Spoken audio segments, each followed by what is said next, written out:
மாநில தேசிய அளவில் நடைபெறவுள்ள போட்டிகளுக்கு தயார்படுத்தும் வகையில் கோவையில் நடைபெற்ற கராத்தே பட்டய தேர்வில் பள்ளி மாணவ மாணவிகள் ஆர்வமுடன் பங்கேற்றனர். கோவையில் மை கராத்தே இன்டர்நேஷனல் சார்பாக 65வது கராத்தே பட்டய தேர்வு போட்டி சரவணம்பட்டி பகுதியில் உள்ள தனியார் பள்ளி வளாகத்தில் நடைபெற்றது.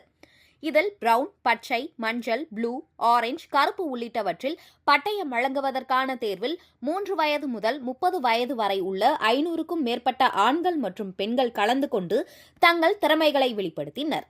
இதில் தலைமை பயிற்சியாளர் தியாகு நாகராஜ் கலந்து கொண்டு பட்டயம் பெறுவதற்கான கராத்தே போட்டியை நடத்தி வீரர்களை தேர்வு செய்தார்.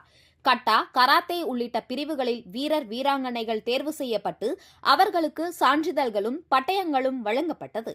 இதில் பல்வேறு நிலைகளில் பயிற்சி நிறைவு செய்த வீரர் வீராங்கனைகளுக்கு கராத்தே பயிற்சியின் உயர்மிகு கருப்பு உள்ளிட்ட பல்வேறு வண்ண பட்டயங்கள் வழங்கப்பட்டன. வளாகத்தில் இலவச கண் பரிசோதனை முகாமும் நடைபெற்றது. இதில் கராத்தே வீரர் வீராங்கனைகள், பெற்றோர்கள், பொதுமக்கள் என பலர் கலந்து கொண்டனர்.